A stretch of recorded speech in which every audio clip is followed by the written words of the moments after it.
Саламатсыздар ма, құрметті тыңдаушылар? Біз химия фармацевтикалық өндірістің процестері мен аппараттар бір пәні бойынша дәрістеріміздің жалғаймыз. Келесі дәрісіміздің аты қайналмалы жалған сұйылған сусымалы қабаттың гидродинамикасы. Бұл тақырып бойынша қарастыратын негізгі мәселелер: жалған сұйылудың физикалық негіздері және есептеу теңдеулері, жалған сұйылу қабатты аппараттар. Осы мәселелерді қарастырамыз.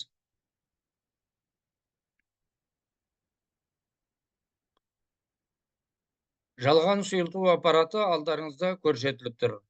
Жалған сұйылу. Жалған деген сөз жаңағы қайнағанға ұқсап тұр, бірақ қайнаған кезде біздер әдетте сұйықты қайнады деп түсінеміз. Бұл жерде қатты түйіршіктер қайнағанға ұқсатып бұрқылдап жатыр. Арасынан газ көпіршіктердің орнына біздерде газ айнала ағып жатыр. Сол кезде анау түйіршіктер жоғары көтеріліп, қайнаған сияқты жоғары төмен түсіп жатыр. Ілгерілемелі кейінді араласып алып жатыр. Газымыз арасынан көтеріп оларды өтіп жатыр. Міне, мынау жалған сұйылту аппаратының принципті схемасы көрсетілген. Астынан біз газды береміз, сұйылту агенті деп аталады. Одан кейін мына жерде екінші болып тұрған ол торлама.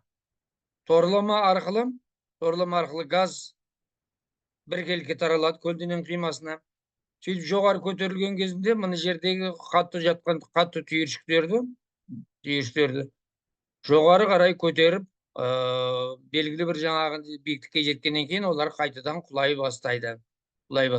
Жалған сұйылу қабатын түзіп, өздері жаңағы жоғарыдан шығып кетеді дағы, газ болып қайтадан аппараттан шығып кетеді. Мына жерде үшіміз дифференциалды манометр. Дифференциалды манометріміз ол жерде не? Жалған сұйылу қабатындағы қысым айырмашылығын есептеп тұр, өлшеп тұр. Енді осы айтылған процесстерді графиктен көрсетейік. Мынау жалған сұйылу графигі. Бұл жерде 0 К1 деген түзу сызық бойынша, 0 деген сызықтан түзу қиысық бойынша, сызық бойынша. Бұл жерде не?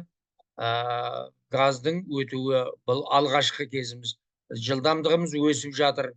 Абсцисса оқтығы бойынша жылдамдық, ордината оқтығы бойынша қысым салынған. Қысым айырмашылығы көбейіп, жылдамдық көбейіп жатыр. К1 деген нүктеге барған кезінде біздің жаңа түйіршіктеріміз аздап көтеріле бастайды. Содан соң ол жаңағы не қисығымыз бірден төмен түседі, қысымымыз өздігінен төмен түседі. Өйткені бұл жерде мына биіктігіміз түйіршіктердің арасындағы ілінісу күштерін неғылып жатыр? Жеңді деген сөз. Ілінісу күштерін жеңуге біз энергия шығындалдық. Соның есебіне мына жерде аздап графигімізде төмпешік пайда болды. Одан ары жылдамдықты көтерген кезімізде қысымымыз, қысым айырмашылығы неғылып тұрақты болып қалады. Мынау Б нүктесіне дейін барғанша қысым айырмашылығы тұрақты болып қалады да, одан ары қарай не басылады? Біздің жаңа түйіршіктерді ұшырып әкетеді. Бұл жерден ары қарай жаңағы ұшыру процесі басталып жатыр Б нүктесінен. Бұл жаңа өзімен бірге, газмен бірге түйіршіктеріміз неғып кетеді? Ұшып алынып кетеді. Сондықтан мына жерде К нүктесіне сәйкес жылдамдықты критикалық жылдамдық деп атаймыз, және ол бірінші критикалық жылдамдық деп атаймыз. Б нүктесіне сәйкес жылдамдықты онда не деп атаймыз? Екінші критикалық жылдамдық ол ұшыру жылдамдығы болып табылады.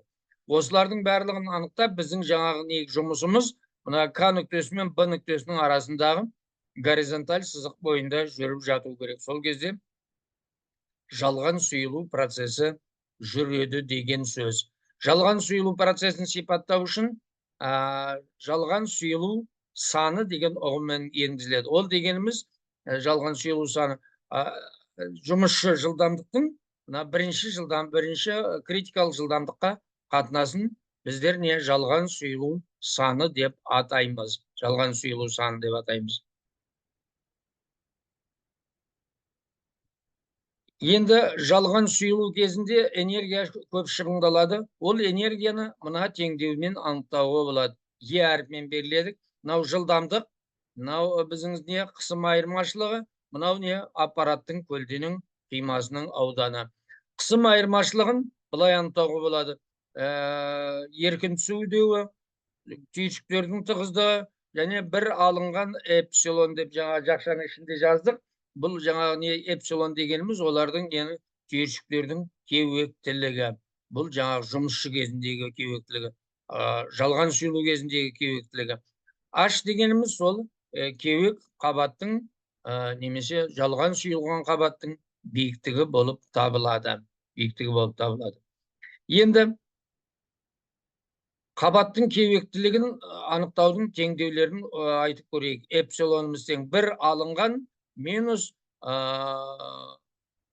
қабаттың тығыздығы. Бұл жерде арасында газдар кіріп көтеріліп жалған сұйылып жатқаннан соң қабаттың тығыздығы түйіршіктің тығыздығынан әлде қайда төмен болады. Сол екеуінің қатынасы түйіршіктің тығыздығы бір алынған эпсилон. Бұл енді шамамен 0,4-тен 0,8-дің арасында жатады деп ойлаймыз. Енді мынау Е0 деп белгіледік. Е0 дегеніміз бұл қозғалмайтын қабаттың, бұл алғашқы қабаттың несі болып тұрады? Кеуектілігі. Кеуектілік деген жаңағы дұрыс түсініңіздер. Кеуектілік дегеніміз оның жаңағы тығыздығымыздың азаюы деген сөз. Немесе түйіршіктердің арасында газдардың немесе ауаның қабаттары бар деген ұғымды білдіріп отыр. Бұл жерде ро үйме тығыздық деп атаймыз. Бұл кезде жаңағы қабаттың нақты тығыздығы, мынау түйіршіктердің тығыздығы. Мысалы, түйіршіктердің тығыздығы 1,5, 1,7, 1,8, былай айтқан кезде 1200, 1300, 1500, 2000-ға дейін барып жатады. Килограмм метр куб болатын болса, ал үйме тығыздығымыз одан әлде қайда кіші. Сонда шамамен бұл жаңағы не болады? 600-700 килограмм метр кубқа дейін барып жатады. Сонда мынау неміз кеуектілігіміз, қабаттың кеуектілігі, қозғалмайтын қабаттың кеуектілігі әдетте 0,39, 0,40 болып табылады. Осы жерлердің аймағында жатып жатады. Сондықтан көбінесе 0,4 деп қабылдап алып жатады. Енді мына жерде жалған сұйылу басталу нүктесінде анық қысымның айырмашылығын анықтауға болады. Қысымның айырмашылығын. Енді сәйкесінше біздер мына нені анықтаймыз? Бірінші критикалық жылдамдықты анықтауымызға болады. Осы теңдеулердің көмегімен теңдеулер көрсетілген. Енді біз сіздерге айтайық, жалған сұйылу процесі кезінде гидравликалық кедергіні есептеу өте күрделі мәселе. Сондықтан оны есептеу үшін тәжірибе жүзінде анықталған эмпирикалық эргон теңдеуі ұсынылған. Эргон теңдеуі дегеніміз екі мүшеден тұрады. Бірінші мүшесінде жылдамдықтың бірінші дәрежесіне тәуелді болатын болса, екінші мүшесінде жылдамдықтың екінші дәрежесіне тәуелді болып тұр. Бұл дегенде жаңағы не әртүрлі гидравликалық кедергінің әртүрлі қосындыларын ескеріп жатыр деген сөз. Әдетте екі мүшелі теңдеумен анықтау қабылданған. Бұл эргон теңдеуін, эргонның эмпирикалық теңдеуі деп аталады. Осы теңдеудің көмегімен жалған сұйылудың несін анықтаймыз? Гидравликалық кедергісін, қабаттың гидравликалық кедергісін анықтаймыз. Енді бір негізгі параметрлердің бірі бірінші критикалық жылдамдықты анықтау. Бірінші критикалық жылдамдықты анықтау үшін ұқсастық сандар теңдеуін мынау түрде алынған. Бұл да эмпирикалық деп аталады. Бұл да Архимед ұқсастық санын 1400 қосу 5,22 түбір асты Архимед ұқсастық саны болып тұр. Сонда теңдіктің оң жағында мынау көріп отырмыз бөлшек өрнек болып тұр. Бұл енді ұқсастық сандар теңдеуі, жалған сұйылудың басталу жылдамдығына анықтауға арналған ұқсастық сандар теңдеуі. Енді бұл ұқсастық сандар бойынша есептеп шығару үшін алдымен Архимед санын есептеп алуымыз керек. Архимед ұқсастық санын мына теңдеудің көмегімен не қылады? Анықтап алады. Осы теңдеудің көмегімен Архимед ұқсастық санын тапқаннан кейін, мынау ненің диаметрі, бөлшектің диаметрі, ортаның тұтқырлығы, ортаның жаңағы несі, тығыздығы дегендей параметрлерін мына жоғарыдағы теңдеуге қойып, Рейнольдс санын анықтайды. Рейнольдс нөлді. Бұл енді бастапқы бірінші критикалық жылдамдықты анықтауға керек. Сәйкесінше нені бірінші критикалық жылдамдықты Рейнольдс нөлді тапқаннан кейін Рейнольдс санынан анықтап алуға болады. Оны мына теңдеу түрінде көрсетілген.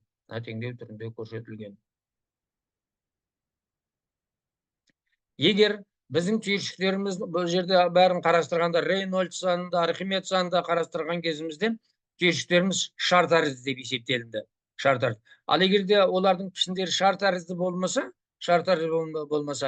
оның диаметрі бөлшек көлемінде шардың диаметріне тең деп қабылданады. Мынау оның диаметрі, мына бөлшектің көлемі ВТ деген, бөлшектің түйіршік деген. Өздер білесіздер, шардың көлемі ДТ куб бөлінген 6 пи болып жатыр. 6 пи. 6 есеге төмендеп жатыр. Көлемі. Осыдан барып түйіршіктің несі шығады? Көлемі шығады. Бөлшектің жаңағы пішіні шар тәрізді болмаған кезде оның жаңағы сәйкес шардың диаметріне тең деп қабылданады. Сонан соң мына жерде пішін факторы деген ұғымға көбейтеміз. Пішін факторы деген бөлшекке тең шар бетінің ауданы мен бөлшек бетінің ауданына қатынасы түрінде анықталады.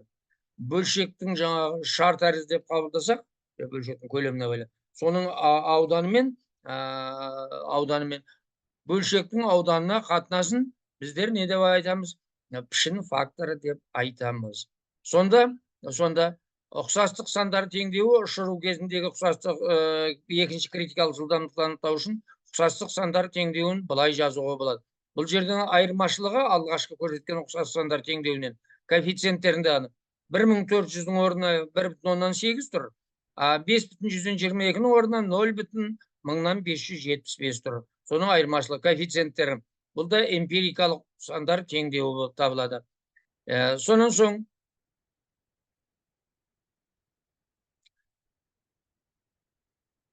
Архимед санын білгеннен кейін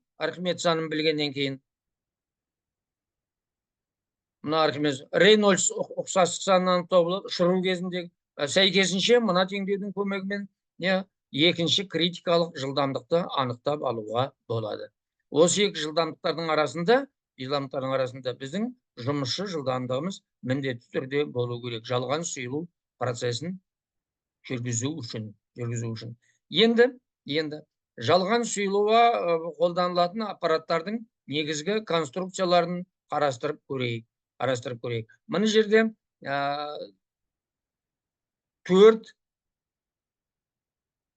аппараттардың, 5 аппараттардың суреті тұр. Бірінші суретінде жалған сұйылу аппараты, цилиндрлі қарсы бағытты үздіксіз әрекетті деп А деген не тұр. Бұл кезде жоғарыдан бізде түйіршік беріледі, төменнен газ беріледі, екеуі өңделіп, мына жерден төменнен түсіп жатырмыз, өңделген біздің түйіршіктеріміз түсіп жатыр, жоғарыдан жаңағы не алған, өңдегеннен кейінгі қалдық газымыз шығып кетіп жатыр. Енді мына Б несінде суретінде газымызды ортасынан беріліп жатыр, торламаның ортасынан беріліп жатыр. Сол кезде екі жақ шетке неғылып жатыр, ұшырып жатыр. Бағытты, айналымды жалған сұйылу аппараты. Бұл кезде жаңағы бағытты айналымды жатыр. Енді мына В несінде конструкциясында бұл жерде конусты болып тұр. Мына неге Б-ға ұқсас. Бірақ бұл жерде цилиндрлі болатын болса, В бізде жаңағы аппараттың сыртқы түрі конусты болып тұр. Айтқан кезінде ортасынан берілген жаңағы біздің газымыз бөлшектерді жоғары көтереді дағы, мына конустан төмен түсіп, ең қысқа кішкентай бөлігінде қайтадан ненің ағынына, газдың ағынына түсіп, қайтадан көтеріліп, мына жерде айналыс болып жатыр, айналымда болып жатыр. Бұл үшінші түрі. Төртінші түрі, мынау жалған сұйылған қабаттың ортасына не қойылады? Араластырғыш қойды. Араластырып тұрады. Сол кезде жаңағы не? Жалған сұйылу қабатты аппараттың тиімділігі жоғары артады. Мынау жаңа бесінші аппаратымыз, бұл пневма транспортқа арналған құрылғы. Пневма транспортқа арналған. Пневма транспорт деген өзі жаңағы аты атап тұр. Әдетте ауа пайдаланылады, сондықтан пневма деген сөз, транспорт деген сөз ауаның көмегімен, сығылған ауаның көмегімен неғылу тасымалдау деген сөз. Мына жерден газ кіріп жатыр. Мына жоғарыдан бізге жаңа нені түйіршіктерді береміз. Сөйтеміз дағы не аламыз? Тасымалдаймыз. Мынау түйіршікті материалдарды неге кіргіземіз? Циклонға кіргізіп, бұл жерде не аламыз? Төртінші бізде циклонда газдан бөліп аламыз, түйіршіктерді бөліп аламыз. Міне біздердің қарастырған жалған сұйылу қабатты аппараттарымыз осындай түрлері бар. Тағы бір өндірісте қолданылатын түрі, көп секциялы жалған сұйылу аппараты. Көп секциялы жалған сұйылу аппарат. Бұл аппараттан бірнеше жалған сұйылу аппараттары тізбектеліп жалғасқан.